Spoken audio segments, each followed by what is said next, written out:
Quando eu estava pensando sobre o que falar aqui hoje, e assim veio num estalo de coloque as coisas no lugar, eu tenho observado o quanto a gente tem complicado a condução da vida. Te falo pela minha e pela conversa que eu tenho com as pessoas. Então eu sempre tive um espírito observador, crítico, de prestar atenção nas coisas. Às vezes de estar falando e conseguir imaginar, me ver falando. E conseguir gerar críticas a respeito das minhas falas. Isso é meu, não sei de onde veio. E aí depois de ter pensado o que eu ia falar, eu estava acompanhando algumas discussões políticas sobre o que vem acontecendo no país. E aí eu estava assistindo um debate sobre liberação da maconha. Nós não vamos entrar nesse mérito, mas eu quero mostrar para vocês por onde passa meu raciocínio. E aí a grande discussão era que precisava liberar o uso da maconha, porque o álcool é uma droga pior. E aí eu pensava, será que então não deveria proibir o álcool?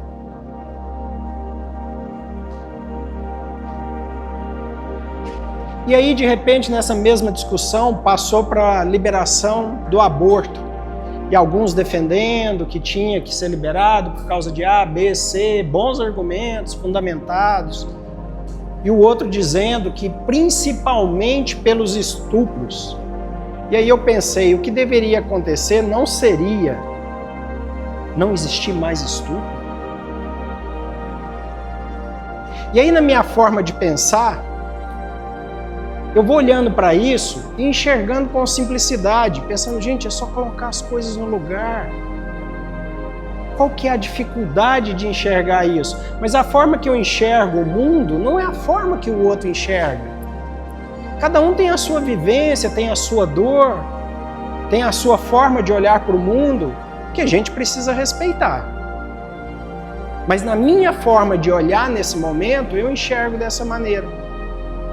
E quando vai aquela imagem, que lá está o cartazinho, e é um coração, que é um quebra-cabeça, e faltando uma peça. Tem alguém aqui que nunca montou um quebra-cabeça? Todo mundo já brincou com quebra-cabeça de alguma maneira, mais complexo, mais simples. Vocês já prestaram atenção à raiva e à frustração que dá quando a gente descobre que sumiu uma peça? Você olha para aquilo, está perfeito, mas faltou a última para finalizar a obra. Está faltando. O próprio montar o quebra-cabeça, de colocar as coisas no lugar, o quanto aquilo é educativo, de você separar as cores, montar as bordas, vem encaixando, colocando as coisas no lugar, que se você não tiver uma paciência, você dá um tapa naquilo e desiste. Por muitas vezes você tem que abandonar, voltar depois, espera ficar calmo. Às vezes gera ansiedade, você trabalha com isso. E da mesma forma, se você quiser pegar uma outra peça, recortar e tentar encaixar, fica pior. Eu lembro dos meus filhos tentando forçar uma peça para caber naquele quebra-cabeça, e até chegava a estragar, cortar, não é igual. Às vezes é até melhor a gente olhar faltando aquela peça do que tentar encaixar uma que não é de lá. Fica até mais bonito. E é simples. E daí a gente vai olhando para essa dinâmica de colocar as coisas no lugar, e muitas vezes eu estou conversando com as pessoas e elas falando a dificuldade que eu tenho no trabalho, porque isso, aquilo outro. Eu falo, mas você nunca chamou a pessoa para conversar? Não, porque vai dar trabalho demais. Mas a gente precisa conversar. Quem nunca adiou uma conversa porque sabia que ia gerar dor, discussão, desconforto e vai deixando. E vai deixando. E as coisas vão saindo do lugar e vai ficando cada vez pior. E aí eu tenho uma funcionária que eu falo para ela, eu gosto demais que você dá uma de doida assim direto. E ela fala, eu dou mesmo, e eu resolvo as coisas. Onde eu chego eu resolvo. E eu lembro que eu falava pra minha mãe, ninguém pode ser bonzinho o tempo inteiro. De vez em quando a gente tem que dar uma de doido. Eu morro de medo de falar isso aqui pra vocês, vocês chegam em casa, rodar a baiana, brigar, porque eu escutei que a gente tem que dar uma de doido. Calma, não é assim não. O dar de doido é sentido figurado. É de repente sair desse padrão nosso de comportamento e simplesmente falar o que tem que ser falado. E aí tem uma coisa que eu sempre falo, a gente precisa falar o que a gente tem vontade o tempo todo. Ah, mas isso é sincericídio, as pessoas não vão gostar mais de mim, porque as pessoas não gostam de pessoas... Não. As pessoas não gostam de pessoas sem educação, grossa, que acha que sabe tudo. Isso não gosta. Mas se você é doce, se você tem a palavra certa na hora certa... Eu lembro quando participava de reuniões diretivas, as pessoas que eu tinha mais medo eram as que ficavam caladas. Porque aquelas que falam o tempo todo e dá palpite em tudo, ela abre a boca e fala, ih, vem de novo. Ih, mais do mesmo. Mas aquela que ficava caladinha, quando ela levantava a mão, você sabia, vai arrematar o assunto. Porque ela colocava as coisas no lugar. E por muitas vezes as coisas vão acontecendo, a gente vai se calando, porque evita o desgaste, não quero ter problema, nossa, de novo, já estou cansado dessa conversa que não resolve. E as coisas vão saindo cada vez mais do lugar. Até que chega no momento que por mais que você tente devolver e se organizar, ou você joga tudo fora e começa do zero, ou não tem saída mais. E aí tem uma coisa interessante. Você sabe uma coisa que não combina com riqueza? Vou fazer um sentido figurado e depois a gente amplia. Bagunça e barulho. Você chega num condomínio de alto padrão. Silêncio. Você vai num restaurante alto padrão. Musiquinha baixinha, você conversa no mesmo tom. Isso reflete o nosso interior. Eu estou fazendo uma brincadeira com o poder aquisitivo para mostrar para vocês que isso tem muito mais a ver com o nosso interno do que com o poder aquisitivo. Tanto que a gente vê pessoas que prosperam muito rápido na vida, a gente vê os artistas aí que compraram casa em condomínios luxuosos e que causam problema da polícia estar visitando o condomínio, que a polícia nunca entrou, porque é música alta até altas horas, é briga na rua, porque o interno não se organizou. E a gente precisa começar por aí, colocando as coisas no lugar. E quando a gente adota isso, se você está no trabalho, o primeiro conflito que tem, posso conversar com você um minutinho? Oh, claro que pode. Olha, eu queria conversar com você, que aconteceu isso está me gerando uma dificuldade. Como que a gente pode trabalhar isso melhor? E a pessoa, você ganha o respeito, a vida flui, o trabalho acontece. No relacionamento em casa é a mesma coisa. Acontece alguma coisa e fala, mas é feriado, se eu falar hoje, vai que emburra e fica até a segunda. E passa por cima disso, e vai deixando, e você entra no assunto, a pessoa dá uma resposta, você fala, não quero brigar. E deixa de colocar as coisas no lugar. Tem uma passagem bíblica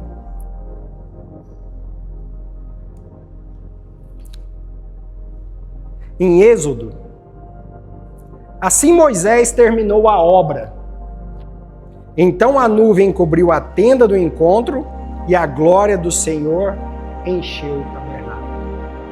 Somente depois que Moisés organizou tudo e terminou a obra, foi que a bênção divina se estabeleceu. Quando eu começo a trabalhar no meu dia, eu não consigo começar sem organizar a minha mesa. Eu não consigo olhar para ela bagunçada e falar, vou começar a trabalhar. Porque aí surge uma sequência de atropelos e quando você vê, você não sabe o que você está fazendo, com qual objetivo, que resultado dele. Dentro dessa ideia de colocar as coisas no lugar, a gente pensa de uma maneira muito prática disso que eu estou falando para vocês, de tomar atitudes, de tomar decisões, de organizar a vida. E a gente tem um tripé que saúde, segundo a Organização Mundial de Saúde, ela se divide em física, mental e espiritual. E esses se desmembram em outras várias áreas. Sabe qual que é a sensação que eu tenho em relação a isso? É que eu estou tocando uma boiada. Vocês já viram tocar uma boiada? Uma boiada grande, assim, de umas 100 cabeças de gado. Aí coloca lá 5 cavaleiros. Aí o gado vem para cá, vai lá e cerca, na hora que ele cerca de cá, fugiu de lá. E assim eles vão conduzindo o tempo todo, é um balé. Isso é a vida. Você olha para o seu relacionamento e fala assim, eu preciso investir uma energia maior aqui. E quando você investe aquela energia, você olha e fala, nossa, eu estou deixando meu relacionamento de lado. Estou trabalhando muito. Aí você volta para o relacionamento e fala, mas o trabalho não está dando resultado, agora eu preciso trabalhar. E aí você olha e fala, nossa, os filhos estão ficando de escanteio. Estou engordando muito, não estou praticando esporte, não acho tempo para mim. E a gente vai fazendo esse malabarismo. E no mundo atual, isso foi colocado como se fossem metas que a gente tem que cumprir todas o dia inteiro. E o mais importante é você olhar e falar assim, fiz esporte, tá feito. Almocei com a esposa, tá feito. Brinquei com os filhos, sem se preocupar na qualidade que isso está tendo. Isso está fora do lugar. Ir à igreja não quer dizer que você está alimentando sua espiritualidade. Jantar com a sua esposa não quer dizer que você está tendo um momento familiar. Sentar no chão com os filhos é a mesma coisa. Às vezes é muito mais para validação, tirar foto, colocar em rede social, mostrar para a família, para tirar um peso das costas, para falar que está fazendo tudo aquilo que tem que ser feito para uma vida perfeita. Quando a resposta está aqui dentro. Ah, meus amigos, quando a gente bota a cabeça no travesseiro, não tem mentira, tem?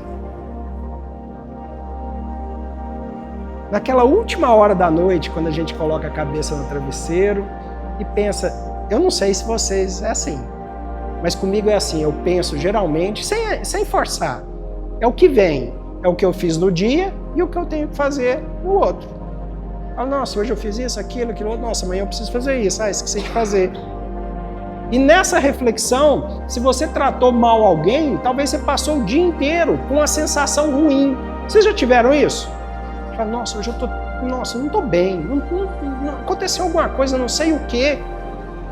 Da mesma forma, tem dia que a gente está extremamente feliz e não sabe o que aconteceu no dia.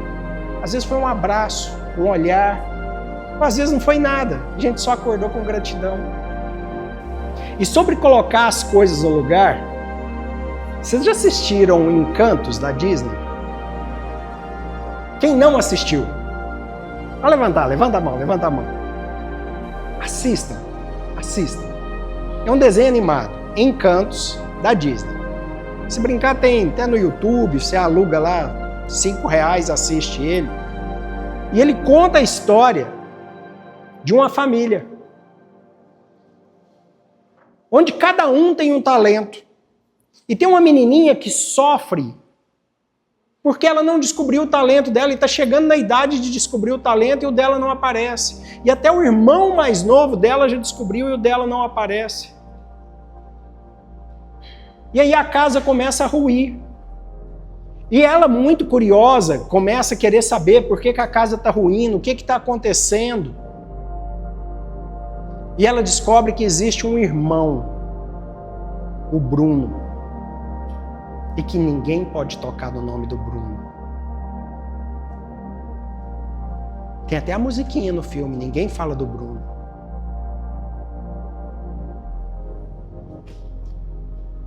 E uma das piores coisas que pode acontecer num sistema familiar é a exclusão de uma das pessoas.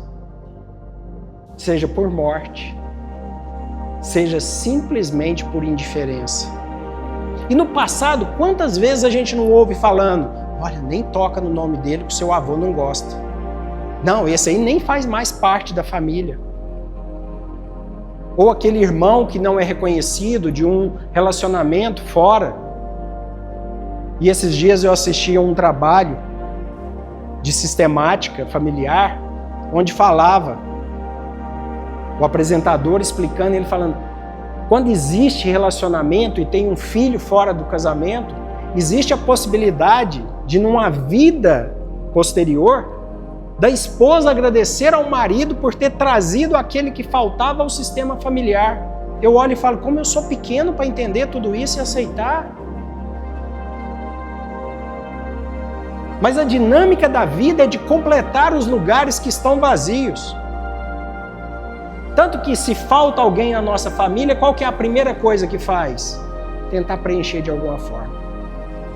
Aquele que perde a mãe, o pai, que transfere para um cachorro, para uma planta, com relacionamento com um amigo, o trabalho excessivo, está preenchendo com alguma coisa aquele lugar que já tem quem preencher. Mas o simples fato de tirar a pessoa física, parece que tem que colocar alguma coisa. Quando os pais separam, compram um cachorro para não sentir falta do pai. Como se fosse isso que substituísse. O lugar que a gente está falando não é o da matéria.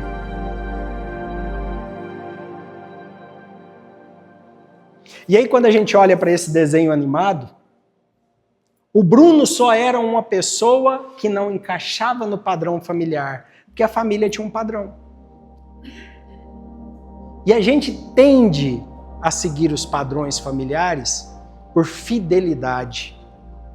Como que você vai sair para estudar fora? Ninguém na família nunca saiu. Aqui todo mundo é advogado, por que você vai fazer letras? Não, aqui só casa se tiver um poder aquisitivo alto. Como que você vai casar com aquele rapaz e ele não te gera futuro?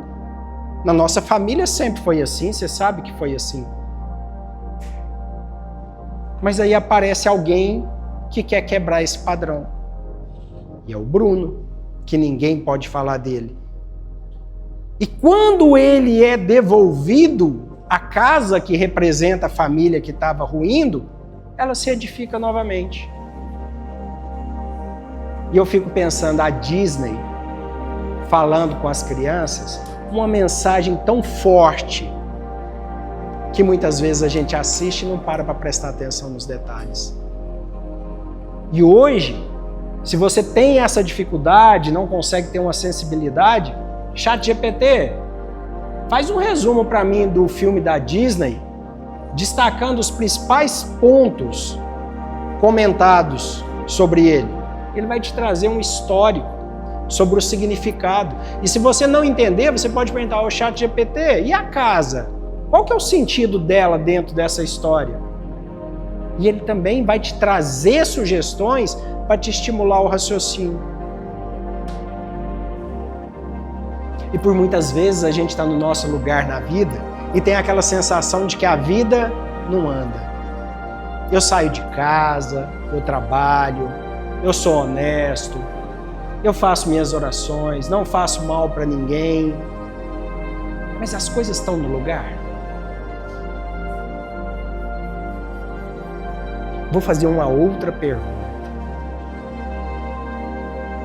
Você hoje é a pessoa que você imaginou ser quando você crescesse?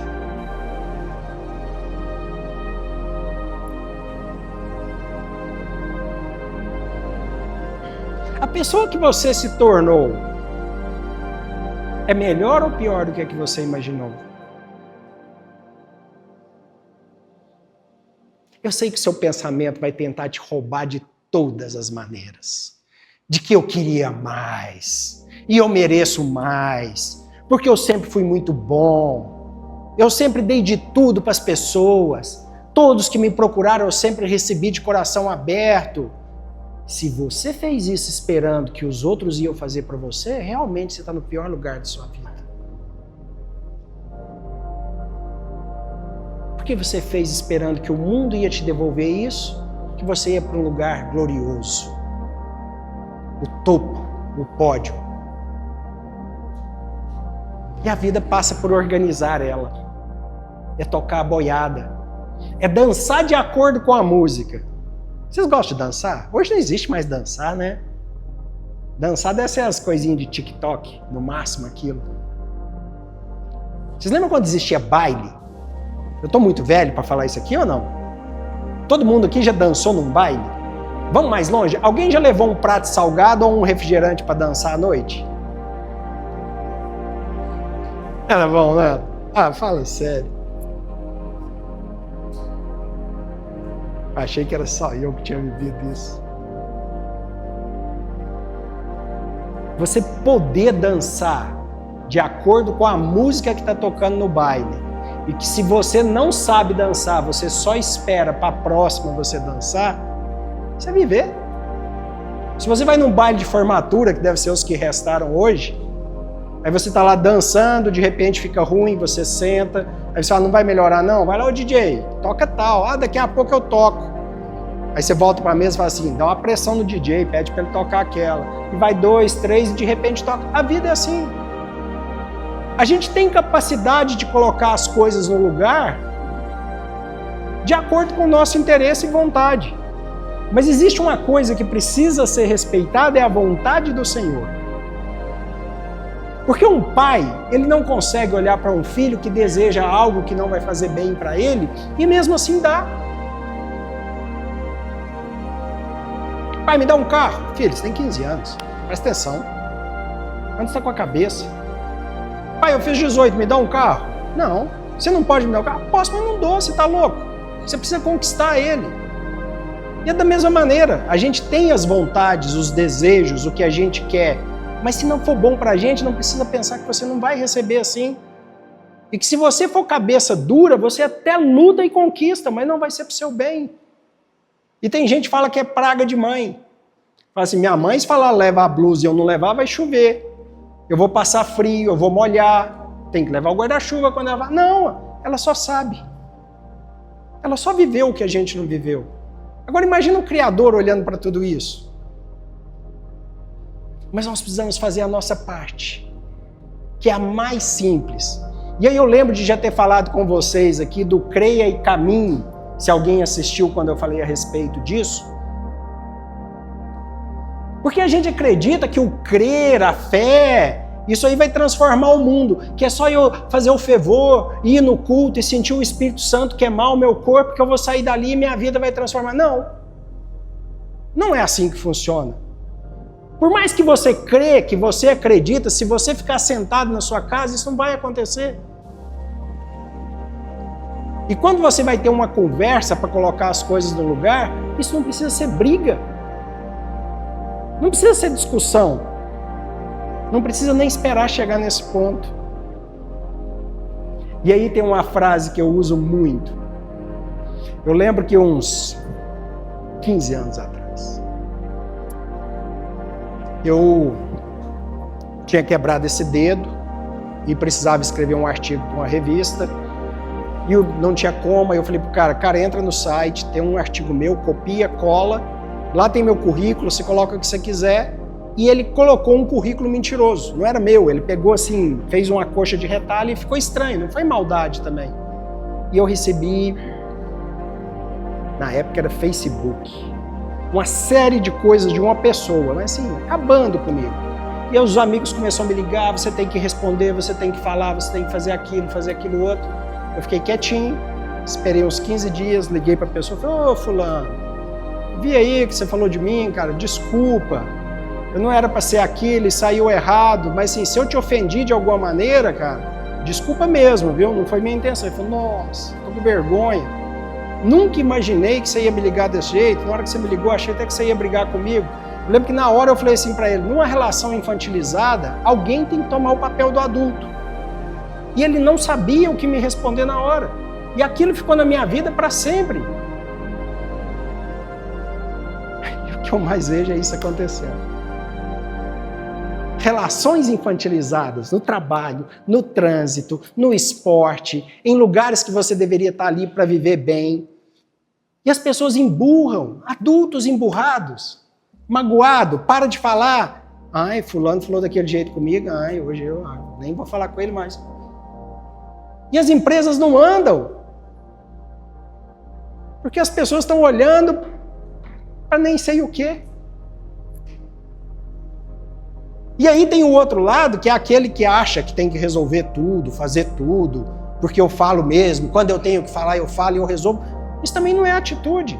É simplesmente tomar o papel do adulto e falar, deixa que eu resolvo. Fala sério. É muito bom escutar deixa que eu resolvo, não é? Mas não é o deixa que eu resolvo daquele que deixa que eu resolvo, marido, né? Vocês sabem que o marido, se ele falou que vai arrumar algo, ele vai arrumar. Dentro dos próximos 12 meses. Mas ele arruma. Aí eu vou dar uma dica para as mulheres que querem que o marido arrume alguma coisa em casa. No domingo, na hora que ele sentar para assistir o jogo, pega a trena e a furadeira e passa na frente dele como se você fosse arrumar. Acabou. Ele não vai deixar você arrumar aquilo. Mas a gente precisa assumir esse papel. Então eu lembro também, um tempo atrás, quando eu falei de assumir o nosso lugar na vida. É assumir a nossa existência. Dia desses eu assisti uma palestra também, assim, nada a ver com o que eu penso, mas o cara defendia que não existe uma vida após a morte. E aí ele dizia, e se não existir, a sua eternidade valeu a pena? Essa aqui? Essa eternidade aqui valeu a pena? Porque se não existe outra, essa é a vida eterna, que vai acabar daqui a pouco. Valeu a pena? E a gente passa preocupado com o que o outro vai falar sobre o nosso julgamento. Eu sempre gostei muito de falar, dei aula há muitos anos, e de repente parei de dar aula, fui trabalhar em atendimento, sempre com uma pessoa, individualizado. Por isso eu gosto tanto de vir aqui falar. E tentei ir falar na internet, em YouTube, já fiz podcast. A minha dificuldade é que não tem público. Eu não sei com quem eu estou falando. Eu não consigo olhar nos olhos para saber como que está o clima. Mas por muitas vezes também, eu não fiz por pensar o que as pessoas vão dizer a meu respeito. Nossa, tanta gente boa falando aí, quem sou eu? Eu sou eu. Eu. E eu faço da minha vida o que eu quiser para mim. Tem uma história, todo mundo conhece Jota Quest? Quem não conhece Jota Quest? Você conhece? Quem que é Jota Quest? Não é uma banda.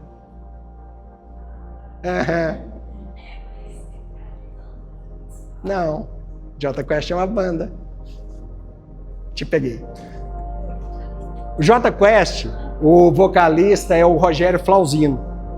E ele conta a história dele, que ele estava em BH, e que ele ia assistir um show do Jota Quest, sempre. E um dia surgiu uma vaga para vocalista, que o vocalista do Jota Quest saiu e ele se candidatou. E aí ele chegou e cantou, fez o teste, cantou mal pra caramba, e ele assim, saiu todo empolgado. O cara falou, não deu, cara. Ele falou, que legal, cara, que legal, realizei meu sonho aqui de cantar com vocês. Aí o cara falou assim, como assim? Realizou seu sonho? Ele falou, não, tive a oportunidade da minha vida. O que eu queria era estar aqui com vocês cantando. Se eu fui aprovado, se eu não fui, valeu, vida, zerei. Os caras falaram, é esse que tem que vir para a banda. Ele não é o melhor, mas ele é ele. Eu assisti um show dele, que ele cantou todo o repertório, mandava as pessoas pedir música, acabou que ele cantou 2 vezes, o pessoal queria ir embora e ele não ia. É essa pessoa que eu quero ser na vida. Passar vivendo, alegre, feliz, contente com o que eu sou. E essas coisas me perturbam. Porque, como eu já disse para vocês em outros momentos também, eu tenho os meus piores pensamentos. De olhar para coisas que eu não gosto e querer ser melhor e sofrer por não conseguir melhorar aquilo. Mas também tem um olhar de gratidão, de orgulho, de ver a pessoa que eu me tornei. Não, eu não sou exatamente aquilo que eu sonhei para mim, mas eu transpus coisas que eu nunca imaginei conseguir transpor na vida. E aí, quando a gente tem filho, isso nos proporciona uma reflexão muito maior. Porque eu lembro pequeno, eu andando na areia, e meus filhos atrás assim, ó. Quem nunca viu essa cena? O pai tira o pé, o filho está lá tentando pisar na mesma pegada, porque a sua pegada é larga, a dele é curtinha, mas você está tirando o pé e ele está pulando para pôr o pé dentro do seu pé. E naquela hora o que me vem na cabeça é: o que eu faço, eles querem fazer igual. Isso me conforta ou isso me desespera? O lugar que eu estou na vida hoje, eu repetiria ou eu faria completamente diferente? Eu faria completamente diferente. Então faz. Não é que você faria, você tem a oportunidade de fazer. Não, eu estou satisfeito. Zerou a vida. Vocês já imaginaram que vai chegar um ponto em que a gente não tem mais o que fazer? Vou explicar para vocês.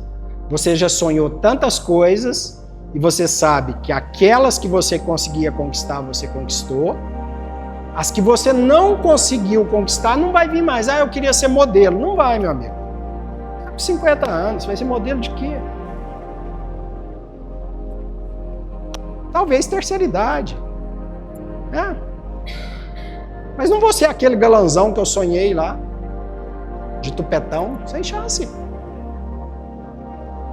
Essa é a hora da gente mudar.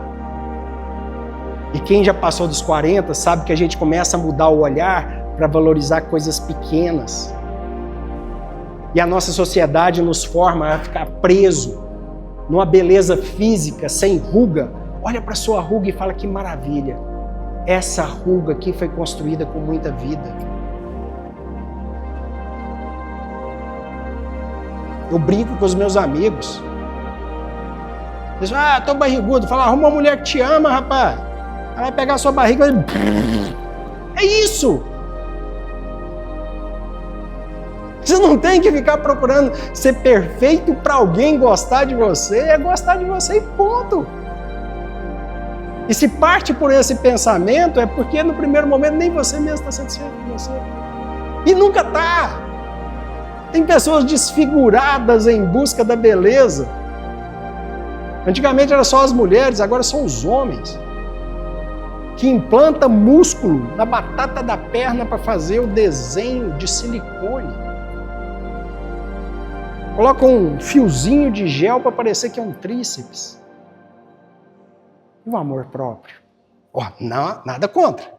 Sou até a favor, acho que tem que se cuidar, tirar uma ruguinha, mas a gente tem que ter noção do limite. De apaixonar pela gente como a gente é. De apaixonar pelo seu trabalho, pela sua família, pelas conquistas que você teve.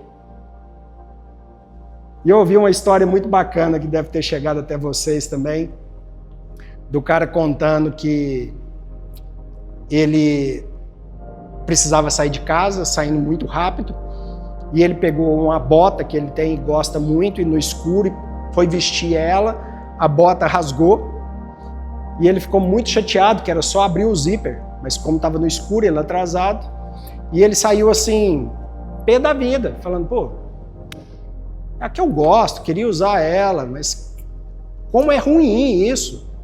E aí no outro dia ele leva no sapateiro para colar, o sapateiro chegou, olhou para a bota e falou: mas Deus é bom, hein? Ele falou: Deus é bom?